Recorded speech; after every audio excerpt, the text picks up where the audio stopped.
Hello and welcome to the Cowboy Chronicles, the Oklahoman's Oklahoma State football podcast. I am your host Scott Wright, joined once again by Jacob Unruh. Only a part-time guest here on the show these days, but we do appreciate it every time you stop by, Jacob. You're calling in the righty from the bullpen, the emergency podcast. Is that what we're doing here? That's exactly how it works. Emergency podcast, if we want. Yes, we held off, or I held off on heading over to StoneCloud on Monday. Felt like a weird time to try to do a podcast after Mike Gundy had given his pregame news conference, but it still felt like it might not be he might not be sticking around. That turned out to be accurate. We're recording this around noon on Wednesday, about a little more than 24 hours after news broke that Mike Gundy was out as Oklahoma State football's head coach, and really weird. Just the concept of it. I mean, I had posted some messages. Let me see, 12 days ago that I had been at the Oklahoman for 20 years, which feels like a really long time. Right. Yeah. And Mike Gundy was in his position, I think about 9-10 months before I was. So I can't even comprehend what Mike is feeling right now, what his family is feeling, what it's like around the Oklahoma State football offices when Mike Gundy is not there and not the guy in charge. It's just a bizarre thing, Jacob. Yeah, I can't. I've really thought about this too, just because you and I don't know Mike on a really personal level. We've never gotten that kind close to him. Which is fine. This is not me to say woe is me as a journalist over here. We never got that close, but we covered him enough and professionally, and did have personal conversations with him at time to time. But you and I both got closer with other family members of his, though. I covered Gundy ever since he was a sophomore in high school.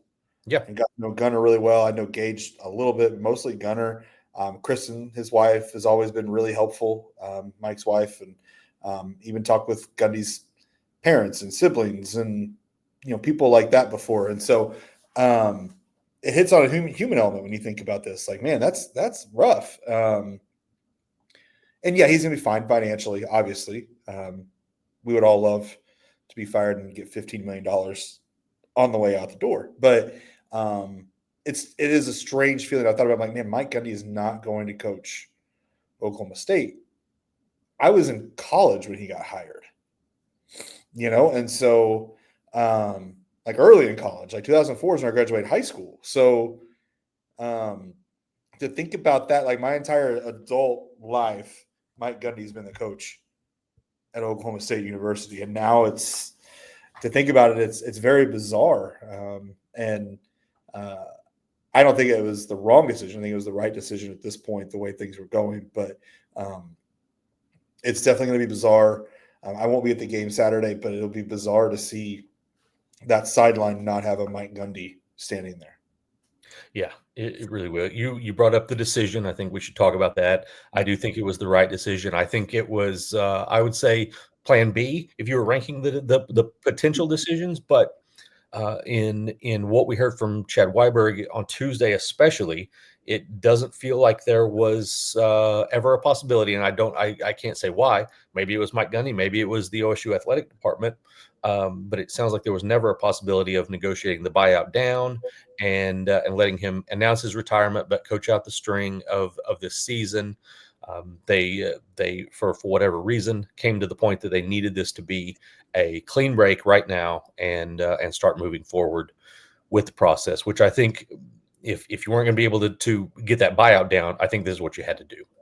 Yeah, and so we don't know what the ins and outs of that was, like whether they brought up to Mike, hey, do you want to negotiate this down and retire? And he said no, flat out, and they just moved on. Or if it was, part of me maybe wonder, the way Chad talked about it yesterday, is it almost a respect, honoring your word kind of thing? Like, hey, we're not going to negotiate this down. You've done so much this university your entire life. We're just going to pay you $15 million. Yeah. I don't know. That's just an assumption on my part. I have no idea, like I said, but I kind of wonder if there's a little bit of that aspect to it as well. Like, this is the way of, we promised you this money. We're going to honor our deal with you because you've been so honorable to us as a university and as a football program.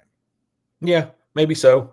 And that's possible. And the flip side of that is, why do you not let him coach out the season? But Yeah. I think you've got to be in the market now. This is a different age of college football. We've seen two coaches fired already before Mike was let go yesterday.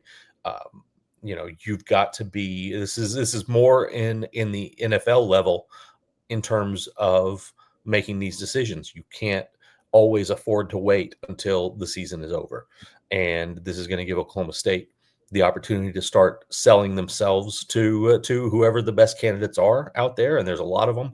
I mean, it's way too early, I think, for us to get into that on this show, who those might be. Though, as my brain was so frazzled after a long day yesterday that I decided to start putting some names down on paper, and my brain just reactively just said Doug Gottlieb, because every time there was a job opening, that's the name that comes to mind. So I um, mean, he probably would take the job. he probably would, but once my brain went there, I decided I'm going to have to not do this right now. Yeah. We'll have to save this for another day. So crazy day. We'll talk a little bit more about the game specifically, but did you have something, Jacob? I just want to make clear that what I said about the respect thing, I know that's not how college football generally works.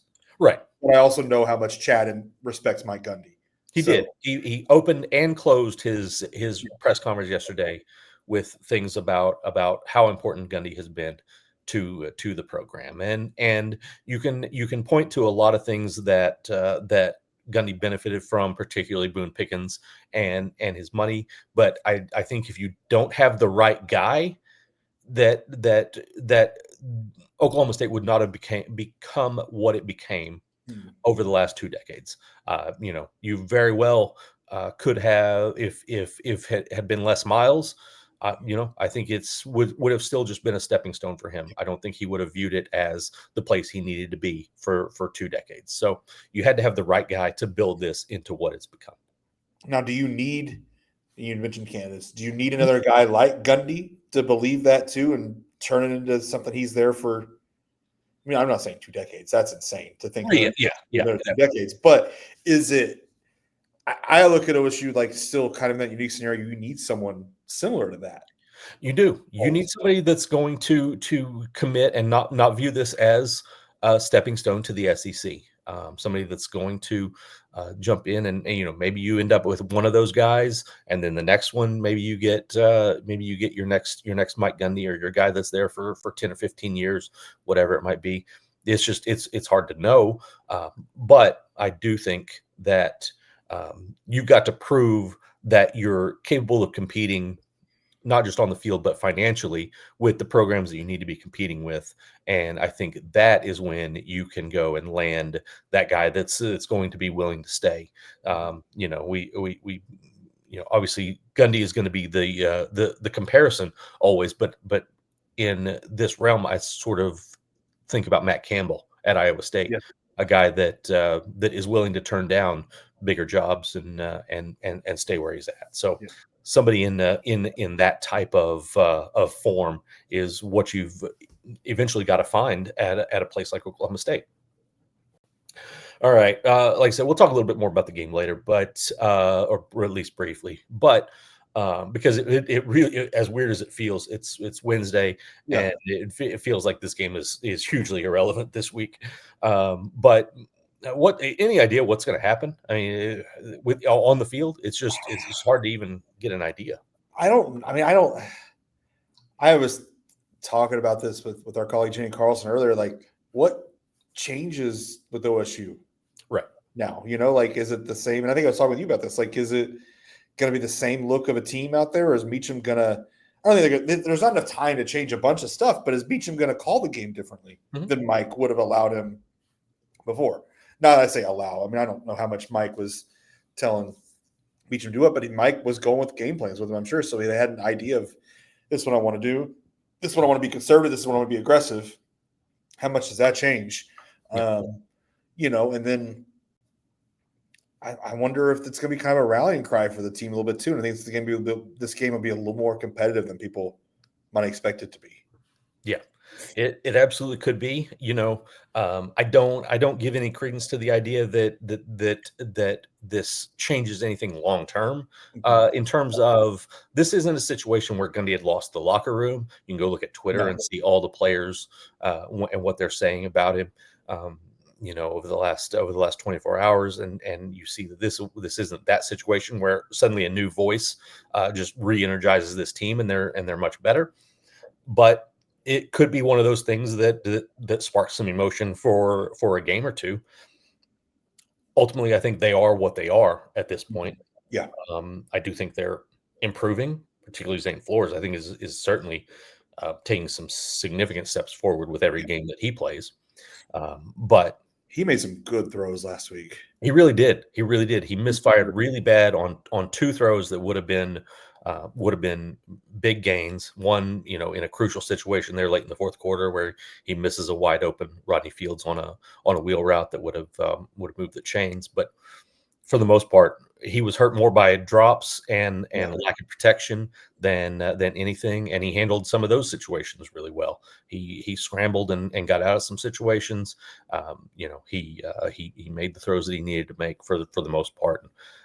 I really think his growth is the biggest key to just how successful this offense becomes. The defense, I'm very much lost on what to think about the defense, because that was the one thing I thought was going to be consistent and steady Yeah. at this team, and I'm not so sure anymore. So curious to see what that looks like on that side of the ball.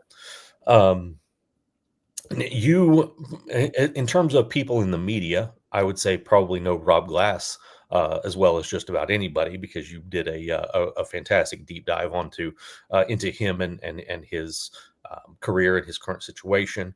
Obviously, we know how much Mike Gundy has really relied on him as in terms of building this program. Now he's in a situation. I'm not exactly sure. I wish they had given him an actual title. I don't. Right. Yes, that's a struggle. What's his title? Yeah, it's like, is Meacham the interim football coach, and Glass is the interim not football coach. I don't know what to call him. He's Yeah. overseeing the administrative duties of the program, the way that Chad Weiberg described it. Anything that happens on the field is Meacham. Anything that happens away from the field is Glass. But anyway, long way getting around to my question. How ideal is this to have a guy like Rob Glass, who has been there the entire time, understands the culture of this program, to be in an important leadership role, even if he's not necessarily changing his role on game day. So I kind of view, you talk about his role. I kind of think his role as like a team president. Right. Like, I don't think he's a general manager. I don't think he's going out there wheeling, dealing, signing guys, bringing players in like a Jim Nagy down there at Norman at OU. I think he's a team president. I think he's going to handle all that stuff like Chad described. That to me, that's reading the tea leaves. That's kind of what I see. But I think he's well built for it. Like, people might look at him on the outside and say he's just their strength coach. Like, what are you doing? He's been Gundy from day one, essentially.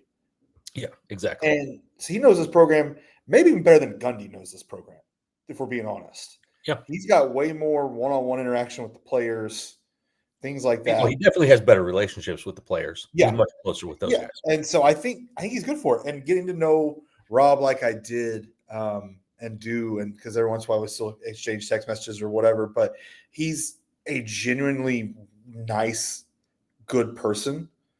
And I think that will help translate with this transition.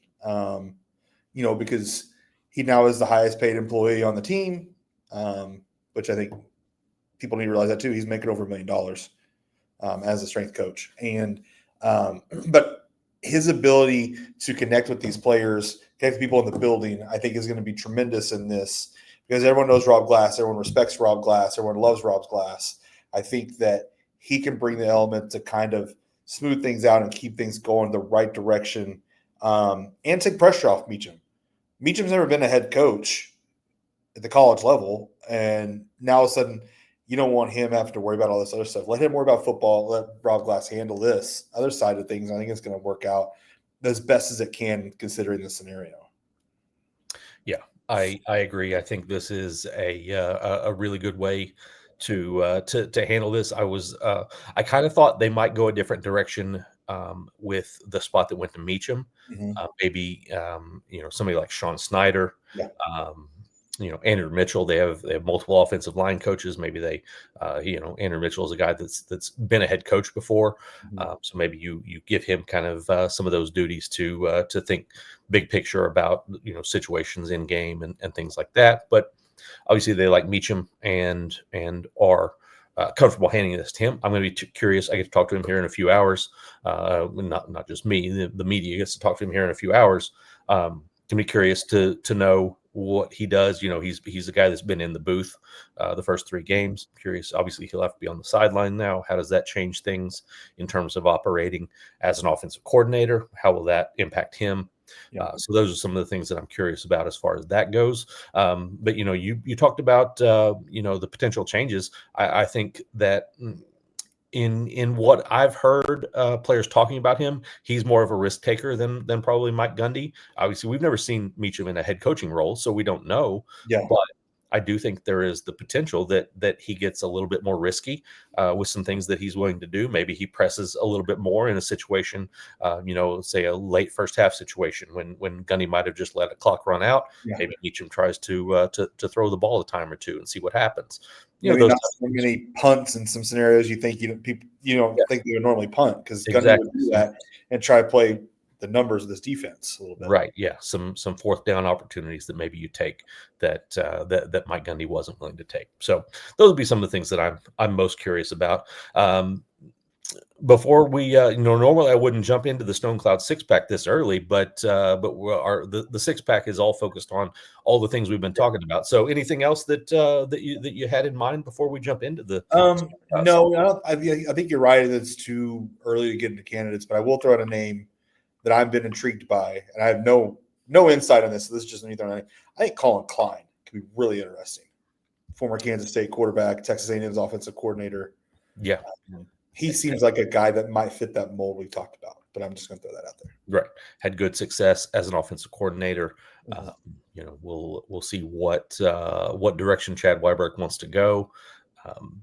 He's gone with, in the 3 major hires that he had, men's basketball, women's basketball, and wrestling. 2 of those he went with people who had been head coaches before at the mid-major level, and one of those was his best hire of all, which was David Taylor in the wrestling program. Very much a different scenario in terms of Taylor's value and what he brought. So it's hard to compare those situations. So I'm curious to see do guys without FBS head coaching experience get a serious look? Do they not? I don't know. I think that you've got to cast a wide net in this scenario if you're Chad Weiberg, and see, you don't want to rule a guy out that might be the exact guy that you need for this program. So Colin Klein is a guy that I absolutely think will get something of a look. I'm kind of partial to GJ Kinney. Yeah. I don't know. Part of it is just that I've got a soft spot in my heart for guys that came up through Tulsa and had good success. Mhm. Always liked him as a player when he was back there, Yeah. and I've heard good things about him as a coach as well. So, but hardly an exhaustive list that we're throwing out there. Going to be a lot of names Yeah. that get floated about, and a lot of different things that get talked about. Obviously, the fans want Zach Robinson. I don't know that Zach is necessarily Getting too. a guy to the NFL right now is hard. Yeah, yeah, exactly. I mean, he's been on a meteoric rise at the NFL level, considering where his career was just a few years ago. So hard to envision him being willing to take that, but he's making roughly $500,000 a year right now. It would be a pretty significant pay raise.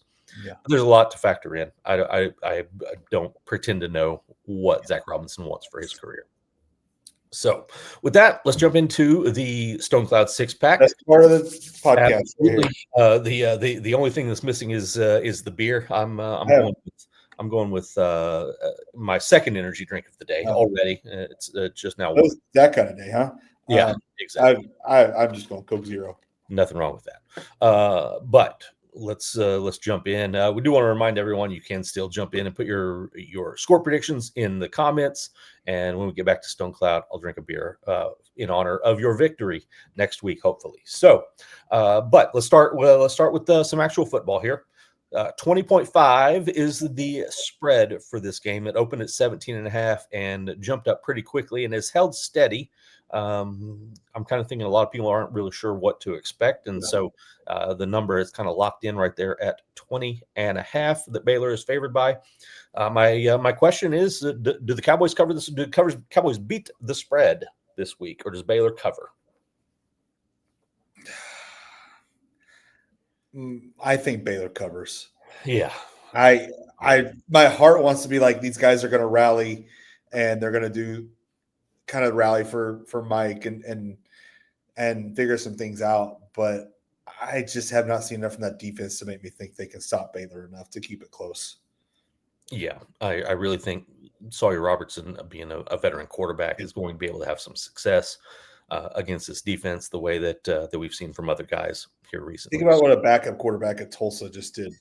Right. At times, not all the time, but at times, and enough to cause big problems. And you're going to let a veteran like Sawyer have the reins here. It's going to be tough. Exactly.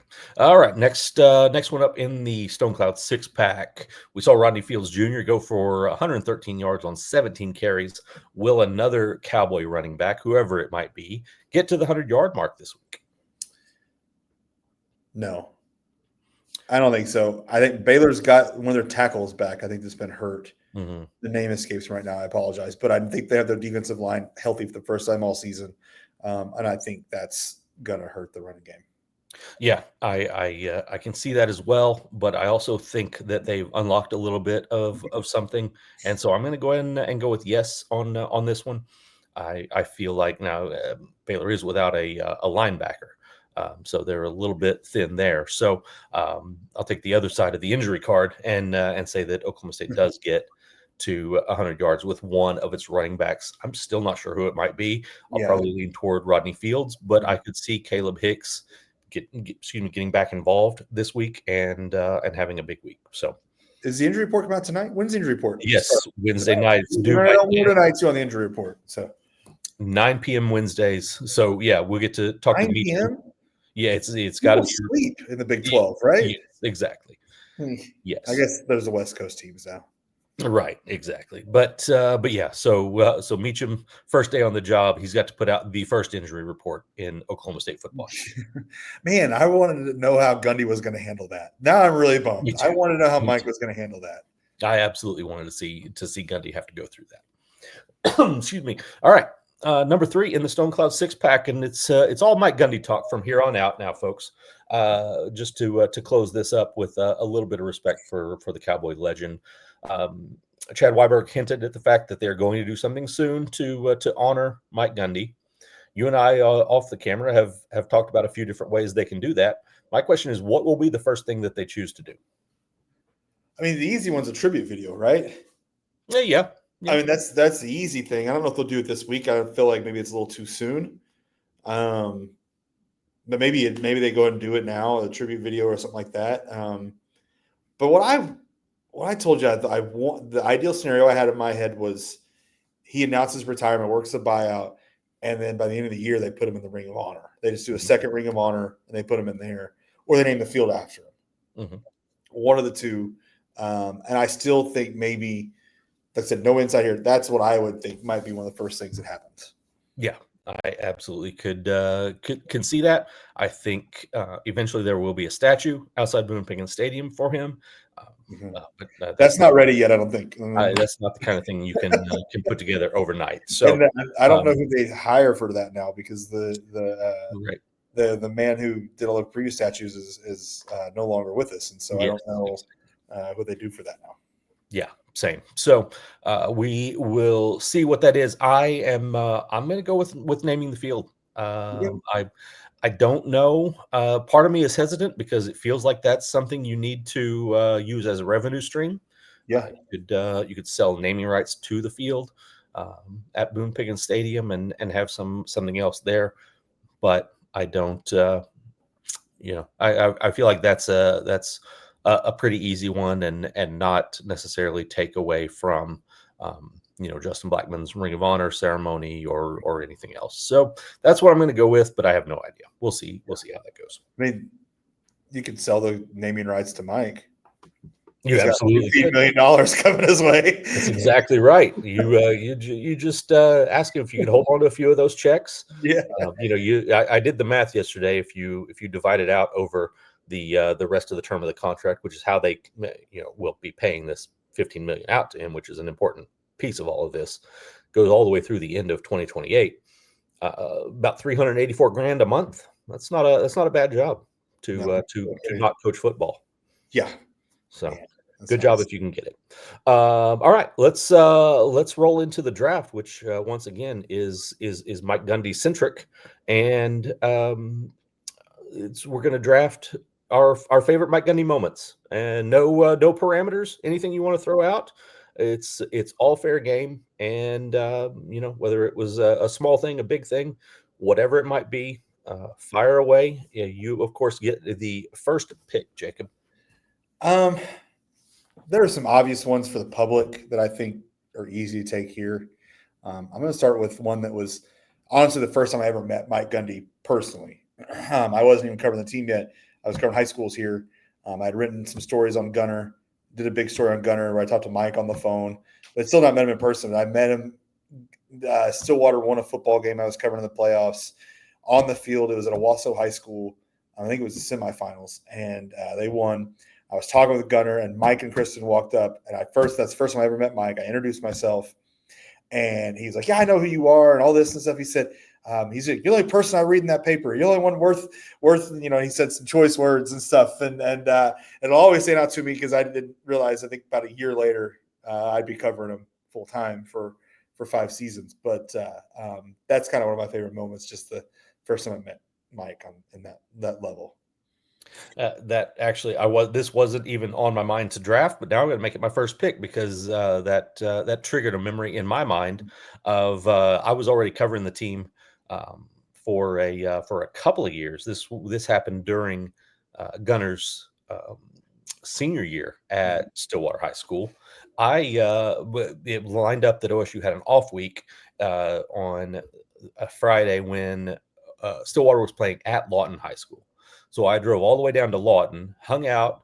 I was doing a story about, at the time they had several sons of coaches. I remember this. Yes. Yeah. Yeah. And so I was going to talk to Luke McIndoe was on the team. Might have been Chance Clemens. I can't remember if he was on the team at that point. I think he was. But yeah, there were a few guys that had sons on the team, guys from the coaching staff. And so I go down there, and this was a game that was pretty important game. Lawton was pretty solid, but you still felt like Stillwater was going to win. You felt like they had some state championship hopes at that point. And they go down there and they get beat. Gunner didn't really play all that well, and so I panicked. I always had a feeling that high school kids shouldn't have to do interviews after a loss. I always kind of felt that way unless it was a special circumstance. Yeah. And I didn't really know what to do. So I'm on the field as Stillwater is running to the locker room after the game, and I see Mike, and I'm like, I'd already talked to him and Kristen. They knew what I was doing. They knew I was there, and I was like, hey, do you think Gunner is going to be okay with this? And Mike was like, yeah, oh, absolutely. You need to go talk to him. He needs to talk in this moment. He needs to. He didn't phrase it that way. He had his own way of saying it, but he needs to. This will be good for him. Was the word that he said that really stuck with me. And number one, I appreciated that he understood. Number two, I thought it was really smart to not try to make him think that he should not talk to the media after losing a game. So that's one that I hadn't planned on throwing out here in the draft, but good moment that I remember. Round number 2 to you. He was always pretty firm on Gunner on that stuff because I had another moment kind of similar but different that I won't tell on here. But that happened with Gunner that Mike handled a little bit. But number 2 for me, I kind of go to the dancing. Mm-hmm. All the dancing that he did, even I think he did it in a press conference once. I think maybe I saw a video of that. Maybe I'm making that up. I don't, I but don't remember a press conference, but maybe not. maybe there was There's so something. many moments in a press conference. He did some wacky stuff that Oh yeah. I remember the time he was mimicking blocking for us in the press Mhm. conference. That was kind of off the camera, but that was really funny. And then I wrote a story about his dancing, so that kind of stands out to me as well. Where I talked to Kristen and his sister and people about his dancing and wrote about that and got him talking about it too off the side one day. And so I kind of leaned towards that because it was fun and different. Especially he was kind of the guy that first started doing that. And I think of Ted Lasso dancing at the beginning of the pilot episode. I think of Mike Gundy too. So Very nice. That's obviously a huge one. Um, when you think of things that he has said, things that he has done over the years, there's a ton of them. Obviously, I realize that I'm not, this will still be available for draft if you want it. But the rant is obviously the yeah, biggest one. But my favorite thing in that realm was his post game after the Fiesta Bowl in 2021, the "We Got a Logo Too" yeah, speech. Obviously things went downhill after that, 2022 in particular. But that moment was just perfectly played by him. They had just had the huge comeback for the big win over Notre Dame. They were it was really that was their second best team of his entire tenure. Coming short only of a few inches of the Big 12 title. They're only behind that 2011 team in terms of his best teams, and to proclaim that right after beating Notre Dame, in the moment right there on the post game stage, I thought was fantastic and a lot of fun to cover.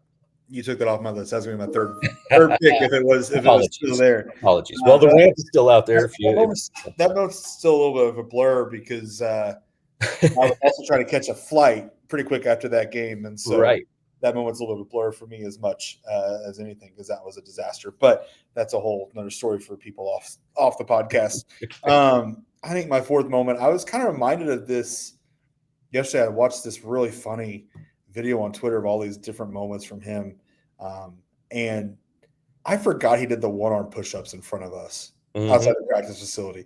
That moment jumped out to me. I know the rant, and we can take those easy ones that people see all the time and stuff, but yeah, um, I remember thinking, what in the hell is he doing right now as he's doing this? And it was so funny to watch him do it. Like he's just there was just that personality that was fun to cover. And that's one of the moments because I remember, even though like I told my first pick when I picked that moment I met him, I knew that when I got moved to the beat to cover Oklahoma State, my biggest fear was how do I deal with Mike Gundy? Because you hear these nightmare stories, you think. And I mean, there were moments that were tough and things like that. And I didn't agree with Mike on a lot of things personally, but at the same time, there were those moments like that were just pure, not chaos, pure just laughter and fun. And he didn't always take himself too seriously. And I enjoyed moments like that. yeah. Same, and mine's not quite as entertaining. My last one is not quite as entertaining as that. That was a good one that was also on my list, because I was standing right there when when that happened, and I believe it was one of the Hutch twins. I Yeah. had enough trouble telling them apart at the time. Anyway, I couldn't tell you which one it was that brought it up. But he's the one that, if you watch the entire interview, that's who he's interacting with, is one of the Hutchins twins, Uh-huh. and that was a phenomenal moment. Now, going on to my final pick. This one is really kind of obscure, but there were two times that Mike appeared on the ESPN alternative broadcast of the national championship Oh, game. yeah. One of them was they had an actual TV person hosting the thing. The other one, the last one, was the Joe Burrow national championship game. They show up, and ESPN had decided they weren't going to have an actual host. They were only going to Just have the the coaches coaches. talking, right? It was just the coaches, and Mike ended up being the guy that kind of anchored the show and was kind of going over. We'll go talk to Derek Mason, who was not yet at Oklahoma State at the time, You but forget about but that. he was on that panel day. He'd go ask Derek Mason a question. He would bounce around to the different coaches. He would toss to commercial and bring it back from commercial and all of these things. And maybe that's a sign of what's ahead for him. him. But I remember those so vividly because I wrote live blogs like as things were happening with timestamps and everything as it was going along and all the funny things that were happening in those moments. And so I watched those intently, and he was phenomenal at it. I think he's going to be good on TV when he gets the chance, and who knows when that could be. I don't know. Has Big Noon Kickoff announced who's going to be on the panel this week? I don't know. So we'll see what happens. I think we'll see him on TV at some point. I just don't know how long it'll be, and I think he's going to be really good at it. All right, man. Anything else before we shut this thing down? I think we covered everything we had. Everything we need to cover. Good deal. Well, I will hopefully be back at StoneCloud next week. We'll see who my co-host will be at that time, and get to enjoy some beer and talk about an actual football game. And we'll see how things go for these Cowboys. Go ahead and drop your score predictions in the comments there on YouTube, and you have a chance to win a beer that I will drink for you next week. So with that, we will shut it down from here. But thank you for listening and watching the Cowboy Chronicle.